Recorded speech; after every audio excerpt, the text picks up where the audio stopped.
할렐루야. 방금 소개받은 기아대책의 박지범 목사입니다. 저는 회장님 다음으로 이렇게 하는 건 아니고요. 열심히 하나님 나라 떡과 복음을 위해서 섬깁니다. 여러분 혹시 기아대책 들어보셨습니까? 네, 감사합니다. 저희 기아대책은 한국에 있는 많은 NGO하고는 좀 다릅니다.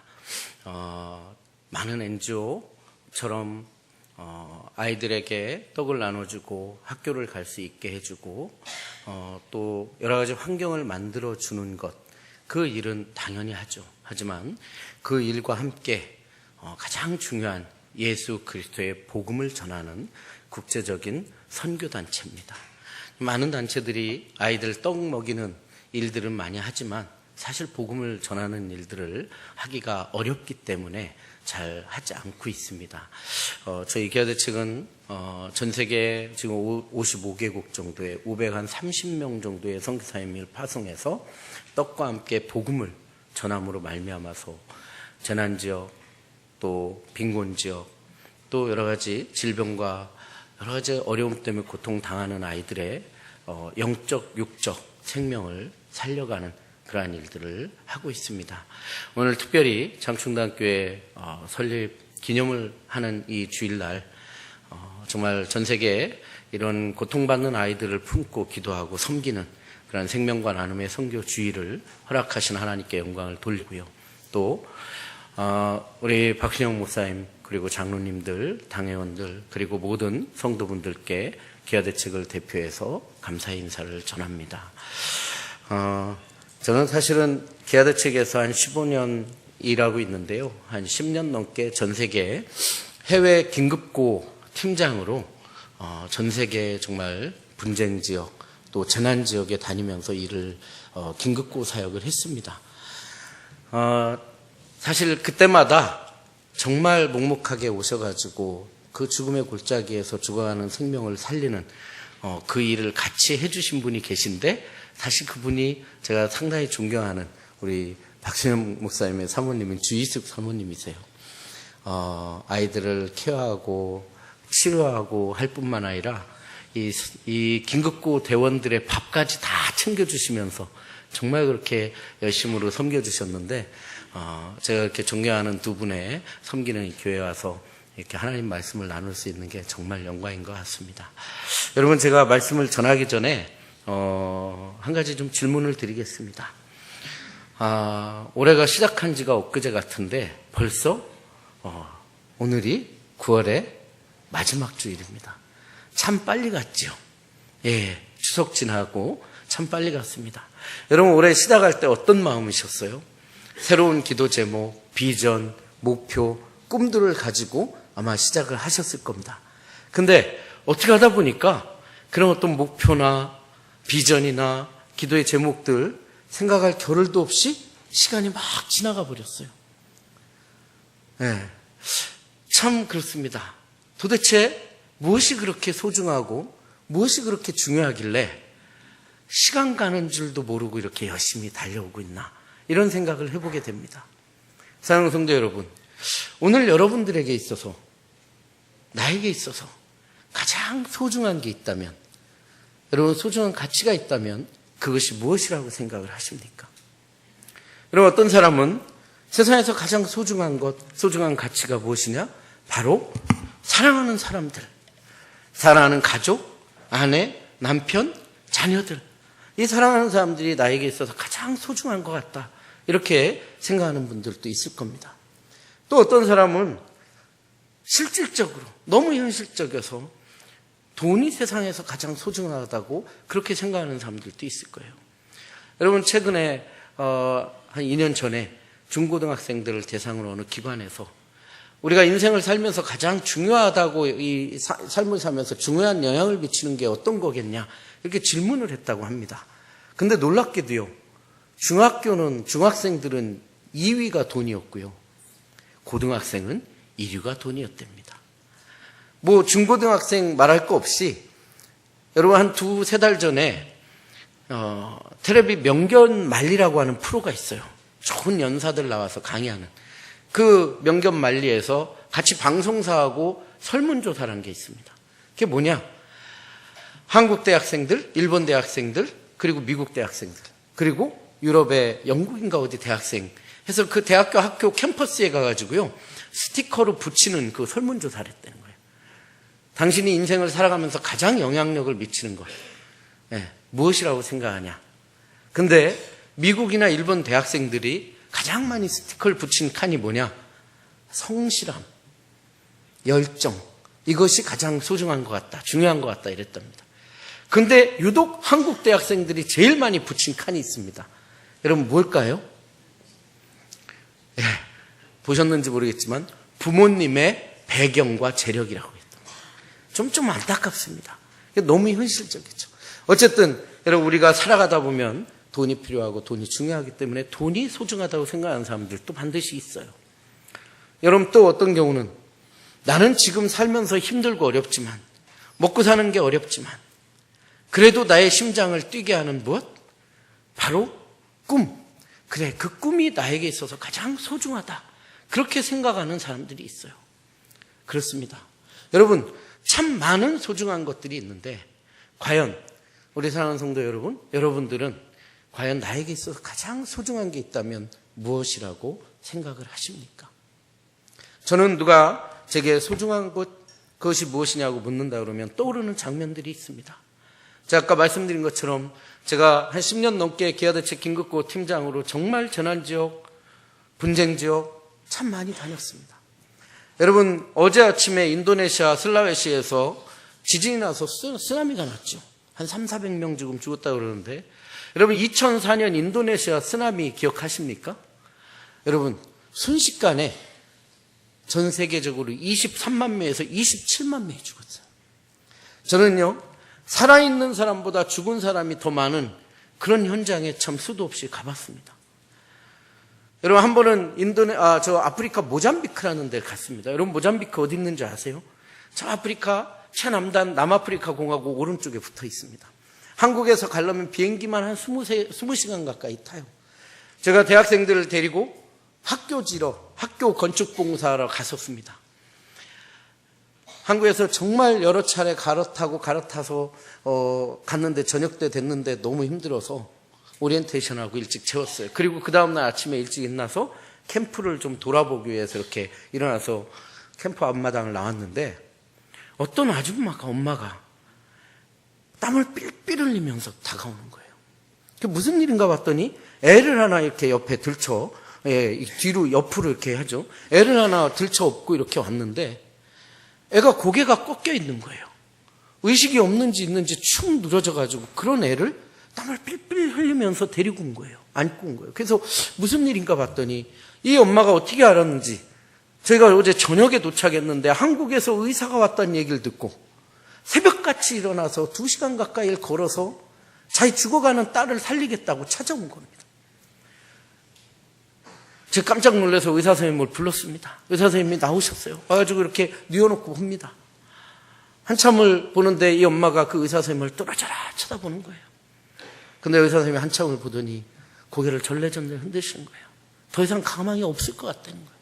알고 봤더니 나중에 알고 보니까 말라리아 거의 말기입니다. 어떤 약을 써도 듣지 않을 그런 다 죽어가는 애를 지푸라기라도 짓고 싶은 심정으로 안고 와가지고 살려달라고 하는 거예요. 뚫어져라 의사 선생님을 쳐다보다가 고개를 절레절레 흔드는 걸 보자마자 그 눈에서 눈물이 터져나오기 시작을 하는 거예요. 막 웁니다. 그 죽어가는 애를 부둥켜 안고 의사 선생님을 붙잡고 살려달라고 애원을 하는 거예요. 여러분, 우리나라 돈으로 2,000원? 3,000원? 글쎄요. 그 당시에 우리나라 돈으로 아마 1,000원도 안 될 겁니다. 그 말라리아 약이 없어서 죽어가는 애를 부둥켜 안고 눈물을 흘리는 그 부모님의 눈물을 전 너무나 많이 봤습니다. 여러분, 파키스탄 지진 때 87,000명이 죽었는데요. 여러분, 지진을 경험한 분들은 아마 느끼셨는데 지진이라는 게 엄청 무섭죠. 근데 지진이요, 한 번에 끝나면 얼마나 좋겠습니까? 그 다음에 뭐가 옵니까? 여진이 와요. 이 여진은 지진보다 더 무섭습니다. 여러분, 처음에 막 흔들리면요, 뭣도 모르고 막 정신없이 막 뛰쳐나옵니다. 한참을 흔들려서 막 무너지고 이런 것들을 보면 나중에 정신 차려보면 평생 살던 집도 무너져 있고, 애는 어디 갔는지 찾을 수가 없고, 부모를 잃는 애들은 막 뛰어다니고 울면서 그럽니다. 근데 그 뒤에 다시 여진이 오면요, 사람들이 그 트라우마 때문에 막 비명을 지르면서 난리가 납니다. 저희가 의사 선생님들을 모시고 의료팀을 모시고 가서 진료를 하는데 또 여진이 막 흔들리는 거예요. 환자도 피하고 저희도 피하고, 그리고 한참 흔들렸다가 다시 캠프로 돌아와서 보면 약병도 다 엎어져 있고 막 의자도 다 엎어져 있습니다. 다시 이제 정리해서 진료를 하는 거죠. 근데 그러려고 하는데 저희 캠프 옆에 있는 한 마을에서 어떤 남자가 막 소리 지르면서 웁니다. 제가 무슨 일인가 달려가 봤는데 한 남자가 밭에서 일을 하다가 여진이 나서 집이 걱정이 되니까 집으로 뛰어다닌 거예요. 달려가는데 여러분 참 기가 막힌 게 자기가 평생 그 돌로 졌던 그 집이 무너지기 시작한 거예요.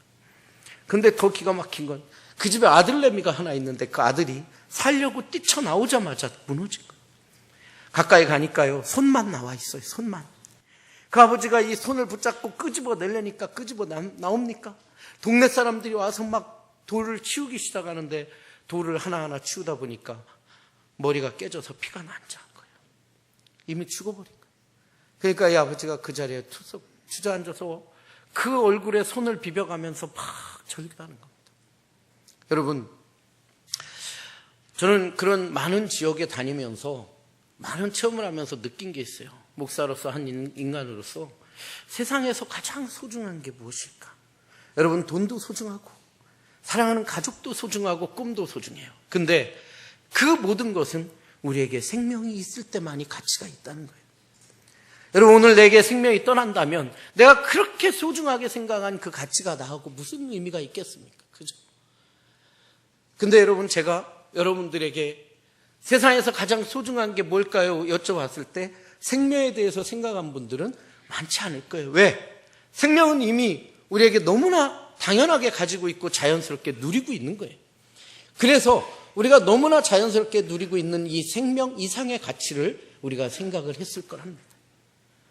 그렇지만 여러분, 제가 기아대책에서 사역하면서 정말 수많은 지역을 다니면서 본 거는 우리가 너무나 자연스럽게 누리고 있고 너무나 당연히 가지고 있는 이 생명이 없어서 죽어야 되고 죽어가는 사람들이 너무나 많이 있더래요. 여러분, 오늘 우리가 읽은 이 본문 말씀, 여러분 너무나 잘 아는 말씀입니다. 여러분, 강도 만난 자의 비유라고 하죠. 또 선한 사마리아 사람의 비유라고도 합니다. 저는 오늘 이 말씀을 보고 생명의 관점에서 잠깐 말씀을 한번 보고자 합니다. 여러분, 어떤 사람이 예루살렘에서 여리고로 내려갑니다. 가다가 강도를 만났어요. 얼마나 시달렸는지 다 죽게 되었습니다. 그 다구 죽게 된 거를 버리고 갔어요. 여러분, 우리가 성경을 그냥 읽을 때는 별로 피부로 느껴지지 않지만 여러분, 혹시 내가 어느 날 길을 가다가 강도를 만나서 다 죽게 되었다고 생각해 보십시오. 얼마나 기가 막히겠습니까? 우리가 그렇게 기도할 거예요. 하나님, 왜 내가 이런 일을 당해야 됩니까? 왜 이런 고통을 당해야 되느냐고 여러분 기도할 겁니다. 그러면서 뭐라고 하겠어요?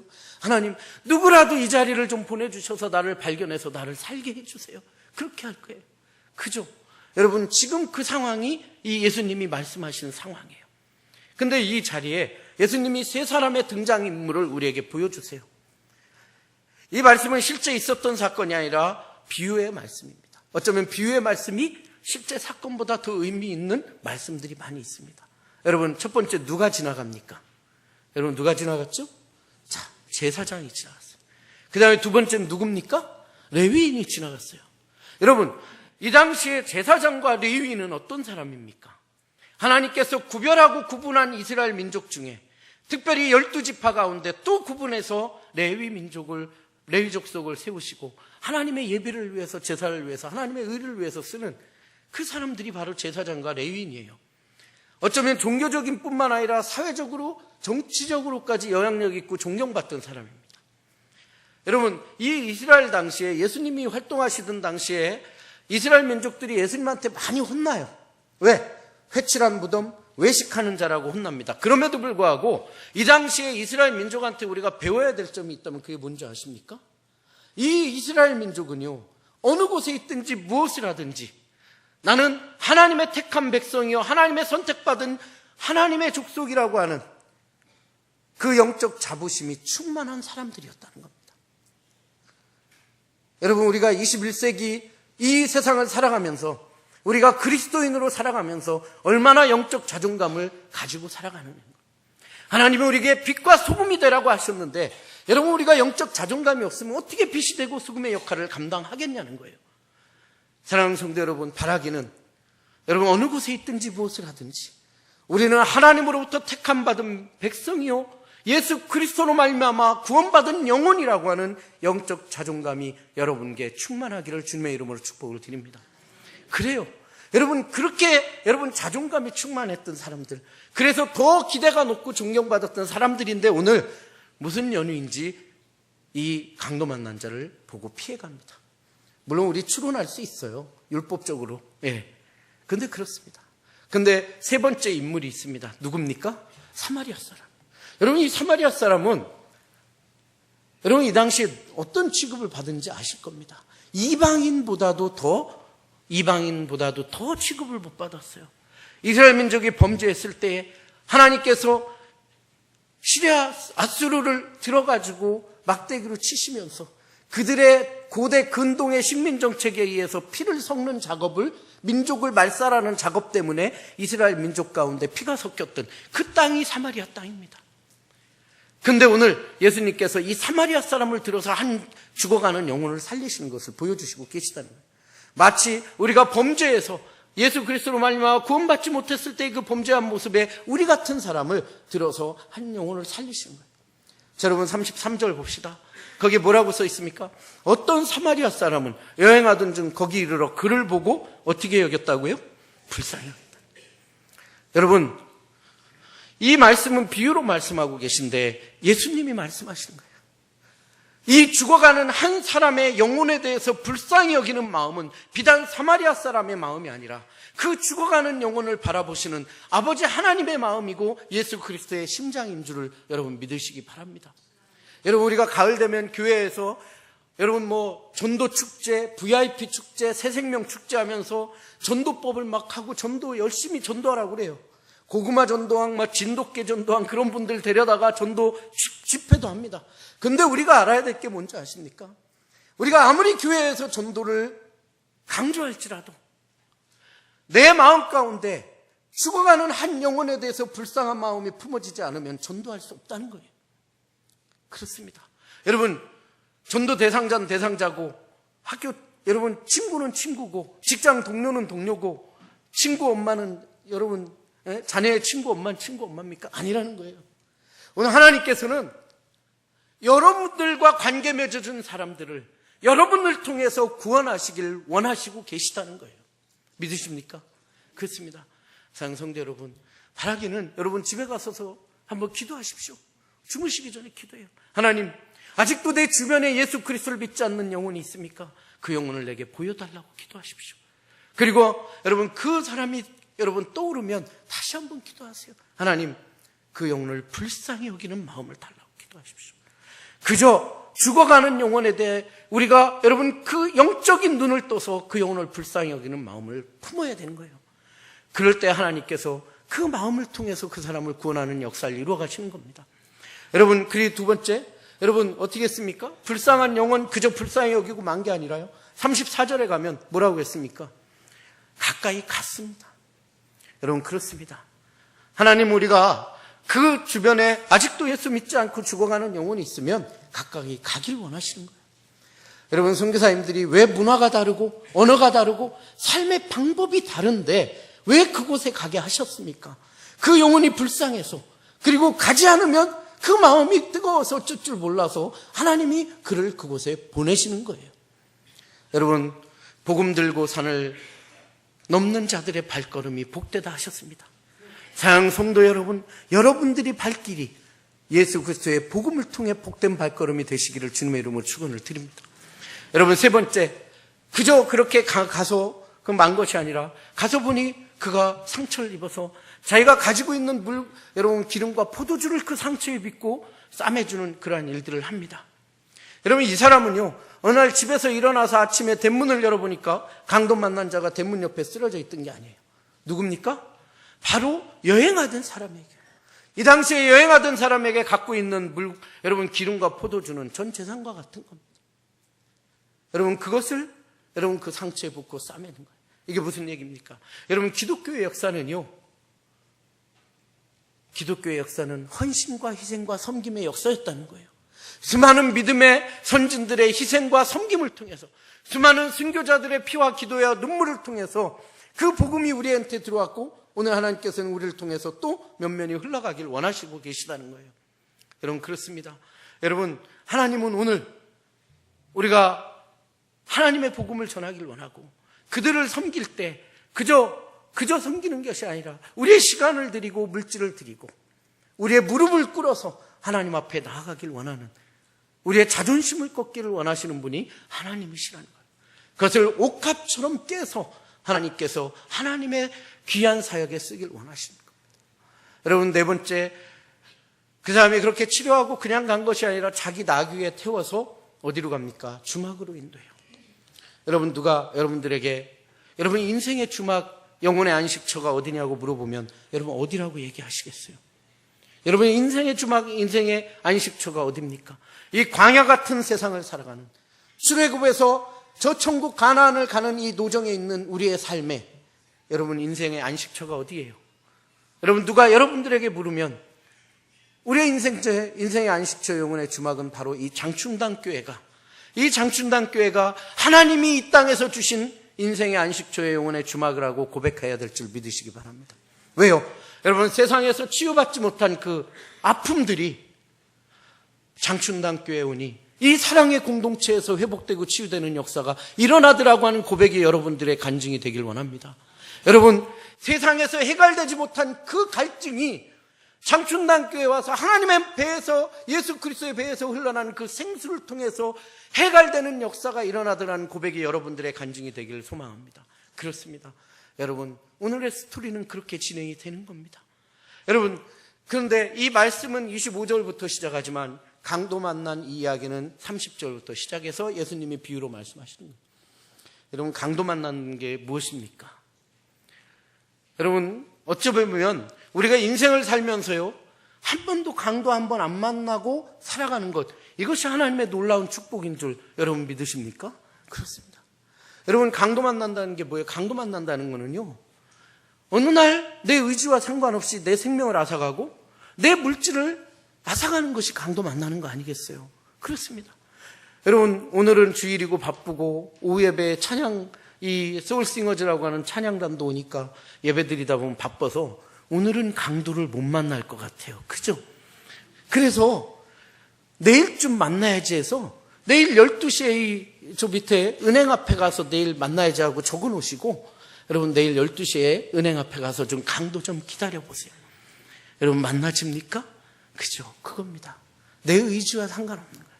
근데 여러분 제가 계대책에서 사역하다 보니까 내 의지와 상관없이 굶어야 되고, 내 의지와 상관없이 병들어야 되고, 내 의지와 상관없이 죽어가는 강도 만난 자 같은 사람들이 너무나 많이 있는 것을 봤습니다. 여러분 놀랍게도 이 21세기에 여러분 스마트폰 하나면 모든 것이 다 되는 이 시기에도 지금 오늘도 5초에 한 명, 하루에 18,000명의 사람들이 가난과 굶주림으로 죽어가고 있다 그러면 여러분 믿으시겠냐는 거예요. 그로 파생된 질병 때문에 5만 명에 가까운 사람들이 죽어가고 있다면 여러분 믿으시겠냐고. 그런데 그것이 사실이라는 겁니다. 그러면 여러분 이 21세기에 가장 이 굶주림, 굶어 죽는 원인이 무엇일까요? 여러분 지도자를 잘못 만난 북한 우리 동포처럼 지도자를 잘못 만나서 굶어 죽어가는 사람도 있어요. 또 어떤 데는 시리아나 아프가니스탄처럼 계속되는 분쟁 때문에 굶어 죽어가는 사람들도 있습니다. 그런데 여러분 놀랍게도요, 21세기의 가장 굶주림의 원인 중에 하나가 바로 환경의 오염이에요. 지구온난화, 이겁니다. 여러분 지구온난화 때문에, 여러분 제가 가져온 한번 사진 볼까요? 어느 지역에서는 비가 너무 많이 와서 난립니다. 엘니뇨 지던데요. 그래서 가지고 있던 모든 것을 하루아침에 잃어버리는 거예요. 어느 지역에서는 여러분 비가 안 옵니다. 이 아프리카, 여러분 저 어렸을 때 아프리카는요, 아프리카 사람들은 게으르고 못 배워가지고 가난하다고 그랬어요. 근데 지금 아프리카 사람들은 잘 사는 게 뭔지도 알고 열심히 노력합니다. 근데 비가 안 와요. 1년, 2년 비가 안 옵니다. 여러분 보실까요? 여러분 이 아프리카 사람들이 특별히 강도 만나. 강도 만난 이유 뭡니까? 여러분 보시면 이게 탄소 배출량으로 재구성한 지도인데요. 여기 보면 우리나라도 한몫하고 있습니다.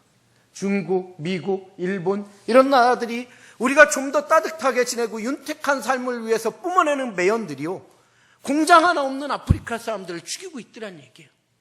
여러분 아프리카 어딨냐? 여기 있습니다. 이 아프리카 큰 대륙이요, 여기 보시면 이렇게 큰 대륙이 지금은 요만해 붙였어요. 이게 어디냐? 남아프리카 공화국 한 나라입니다. 아프리카에서 제일 잘 사는. 그 외에는 공장도 없어요. 그런데 비가 안 옵니다. 여러분 이 호수는요, 이 지도의 호수는 아프리카에 있는 차드라는 호수입니다. 이 호수는요, 아프리카, 카메룬, 나이지리아, 그리고 니제르, 차드 이렇게 4개 나라가 연접해 있는 큰 호수예요. 어느 정도 크냐면 경상남북도를 합친 것만큼 큽니다. 그러니까 마리 호수지 바다예요. 여러분 이런 바다가 아무리 비가 안 온다고 이 호수가 마르면 얼마나 마르겠습니까? 솔직히 크죠. 근데 여러분 얼마나 말랐는지 한번 볼까요? 저 정도로 말랐어요.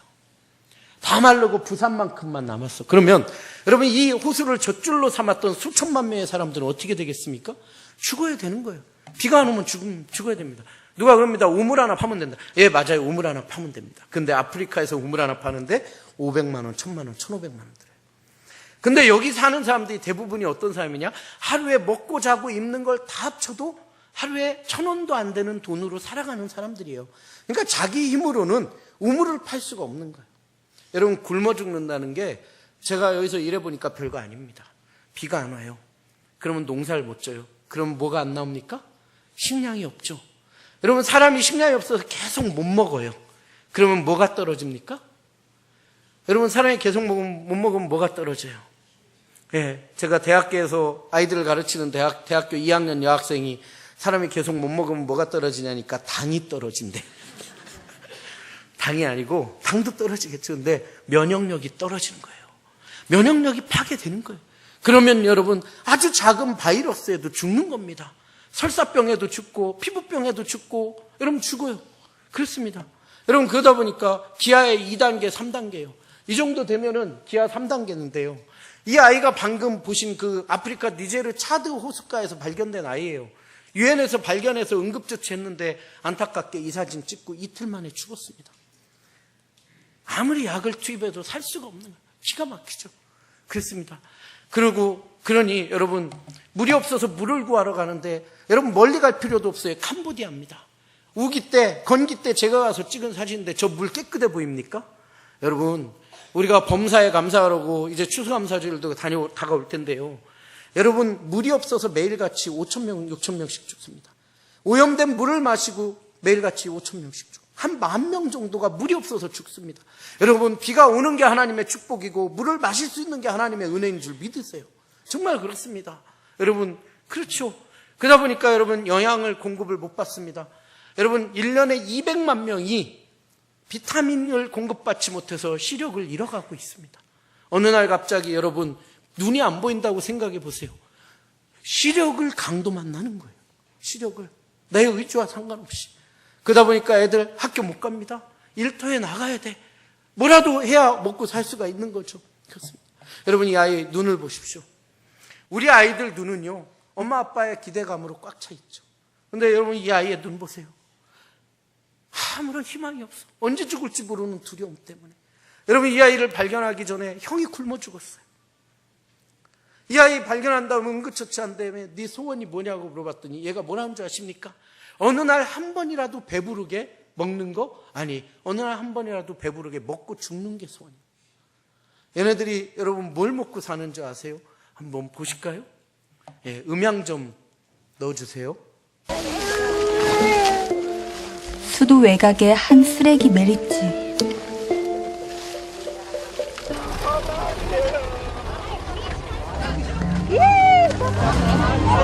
누군가가 먹고 버린 것들이 금붙이라도 되느냐 온몸을 던져 손에 쥐려는 사람들.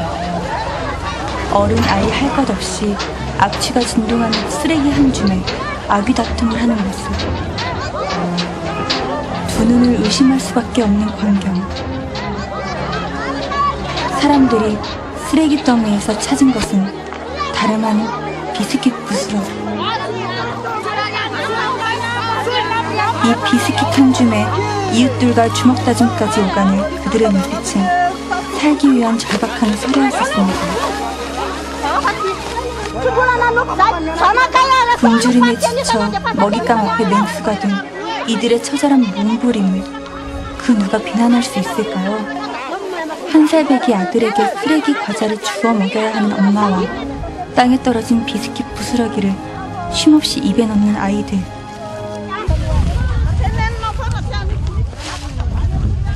그리고 음식물 쓰레기가 되어버린 젖은 비스킷을 먹으며 줄인 배를 채울 수 있어 행복하다 말하는 아이들의 목소리가 내 귓가에서 떠나질 않습니다. 네, 여기까지 보시겠습니다. 참 안타깝죠. 그렇습니다. 여러분, 꿈조차 꾸지 못하는 그런 아이들이 참 많이 있어요. 그래서 여러분, 우리가 기도하면서 사실 이 생명과 나눔의 선교 주의를 장춘단교회에서 진행합니다. 여러분, 오늘 모든 기관에서 아이들이 동일하게 이 전세계 가난과 굶주림을 고통받는 아이들을 품고 기도하고, 우리 주일학교에서는 아프리카 사람들이 먹는 우갈리라고 하는 음식도 체험하는 그러한 일들도 오늘 하고 있습니다. 여러분, 우리가 오늘 저희 2층 로비에 들어오시다 보면 이 필리핀 몬탈반이라는 지역에 아이들 120명 정도를 데리고 왔습니다. 여러분, 이 몬탈반은요, 마닐라에서 차로 한 1시간 반 정도 가면 쓰레기 산이 나와요. 그 산을 넘어가면 강제 철거민들이 사는 그 마을이 있습니다. 거기에 몬탈반 아이들이 있습니다. 거기 어떻게 사냐, 이런 집을 삽니다. 정부에서 쪽방 같은 걸 만들어줘서 거기서 강제 이주시켜서 그렇게 참 어렵게 사는 그 마을의 아이들이에요. 그래서 그저 쓰레기가 놀이터가 되고 여기서 하루하루 살아갑니다. 여러분, 그럼에도 불구하고 아이들이 웃음을 잃지 않죠. 여러분, 우리가 이런 데 방문하면요, 우리 애들이나 다 반갑게 맞이하고 웃어요. 그러면 얘네도 괜찮은가 보다 이렇게 생각하는데, 여러분, 이런 데 사는 아이들이요, 그 마을에 100명 있다 그러면 이 마을에 100명 아이들이 초등학교는 다 의무교육이라 들어갑니다. 근데 졸업을 70명도 못 합니다. 이 애들이 중학교를 또 못 들어가요. 중학교를 또 졸업하는 애들이 많지 않습니다. 그러다 보니까 나중에 이 아이들이 자라나서 인생을 결정할 시기가 될 때 자기가 결정할 수 있는 게 하나도 없다는 게 생각이 드는 거예요. 그러면서 포기하게 되는 거고 또 쓰레기장에서 사는 거예요. 참 기가 막힌 현실입니다. 여러분, 그래서 우리가 이 생명과 나눔의 선교지를 하는데요, 여기 사는 아이들이, 이 필리핀 이런 데 사는 아이들이 제일 가고 싶어 하는 데가 두 군데가 있습니다. 첫 번째는 학교를 고등학교까지 졸업해보는 거예요. 그게 꿈이에요. 두 번째는 뭔지 아십니까? 두 번째 제일 가고 싶은 데가 어디냐고 물어보면 얘네들이 놀이동산 이게 아니고요, 놀랍게도 여러분, 졸리비라고 하는 롯데리아 같은 패스트푸드를 제일 가고 싶어요. 여기 가서 여러분 치킨 한번 뜯어먹는 거, 그게 소원인 애들입니다. 그렇죠? 여러분, 그래서 우리가 이 생명과 나눔의 선교 주의를 합니다. 여러분, 우리 아이들 정말 이 3만 원 한 달에 크면 크고 작으면 작다는 이 돈으로 한 아이가 연결이 되기 시작하면요, 이 아이가 매일같이 빵을 먹습니다. 그리고 여러분, 1년에 한 번씩 여러분의 후원금으로 건강검진을 받아요. 학교를 다닙니다. 교복을 입을 수가 있고 기성예비를 낼 수가 있습니다. 그러면서 여러분 학교를 다녀요. 그리고 부모가 교육을 받게 됩니다. 여러분, 사실 3만 원 갖고는 상당히 적습니다. 그런데 이 아이가 3만 원으로 연결이 되면 기아대책을 후원하는 기업들이 거기에 학교를 줘줍니다.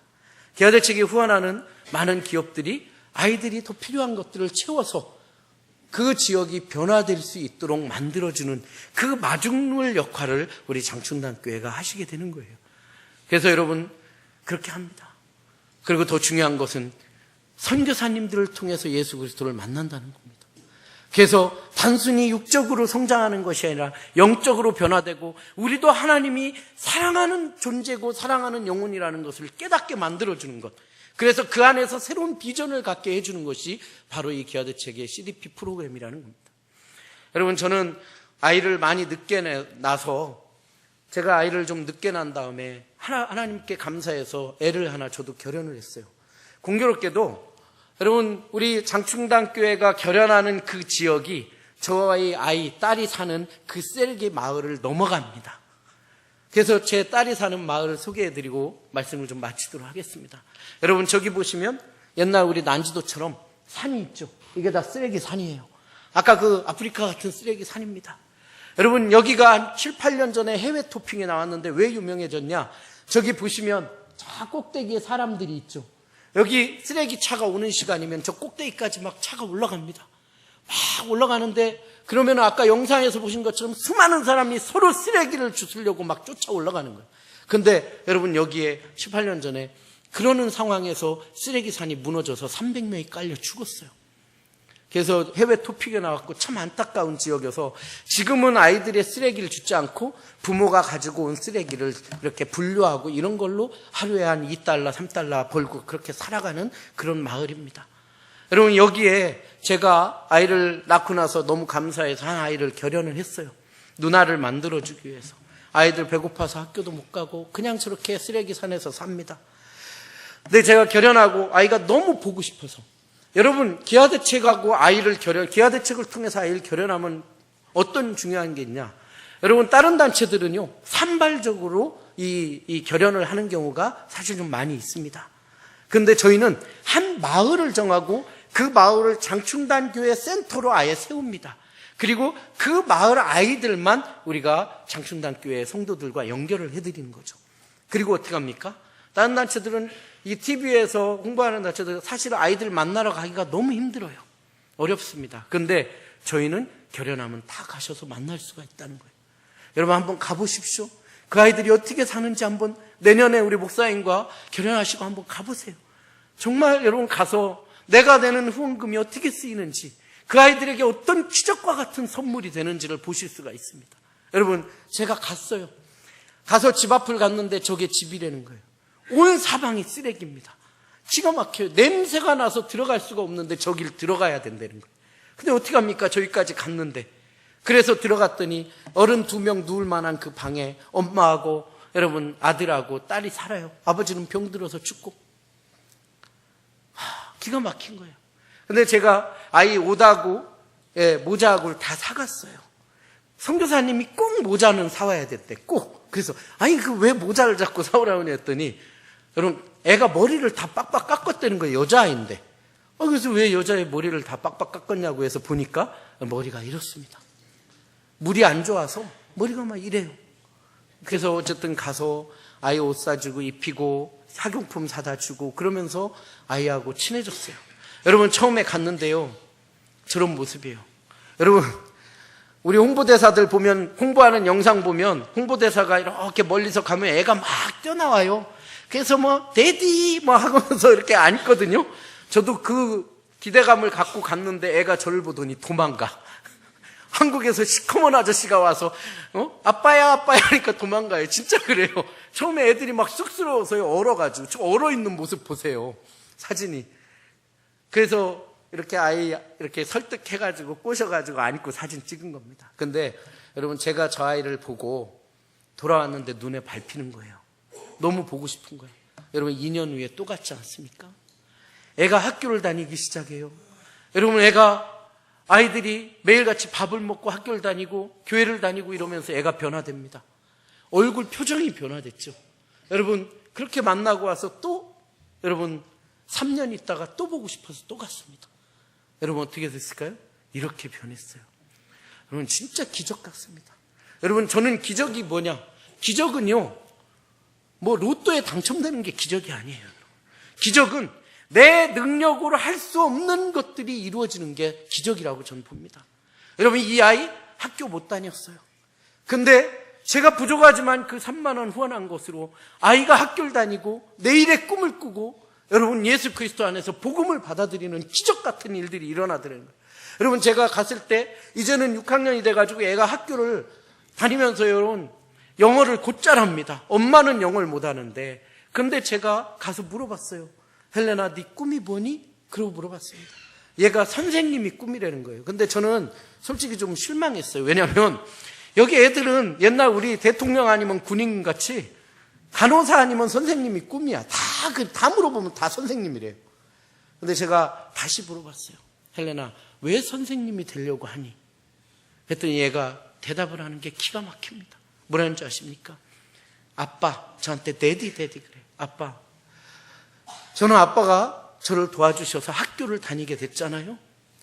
너무 행복하대요. 여러분, 그 행복하다는 게요, 그냥 저 행복해요가 아니고 정말 행복해요. 정말 행복하다는 거예요. 그러면서 하는 말이 뭔지 아십니까? 아빠, 저는 학교를 다녀서 너무 행복한데 제가 사는 이 쓰레기장 마을에는 아직도 학교를 다니지 못하는 애들이 너무 많아요.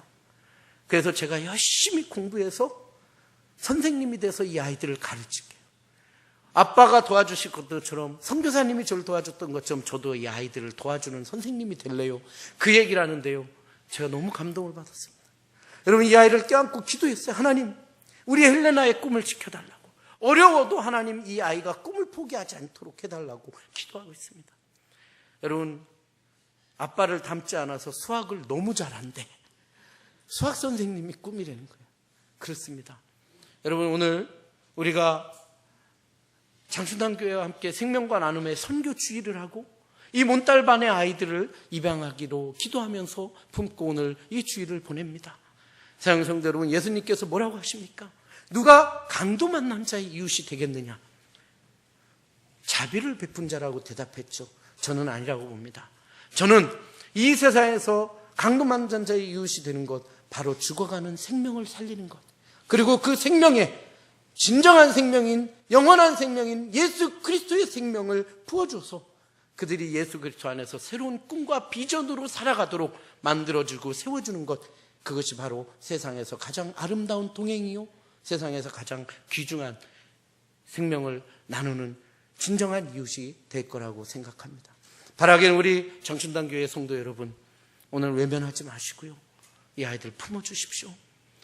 난 나이가 많아서 이제 언제 죽을지 모르는데, 여러분, 하나님 불러가시면 또 다른 사람을 세워서 여러분의 후원 아동을 이어갈 거예요. 그렇습니다.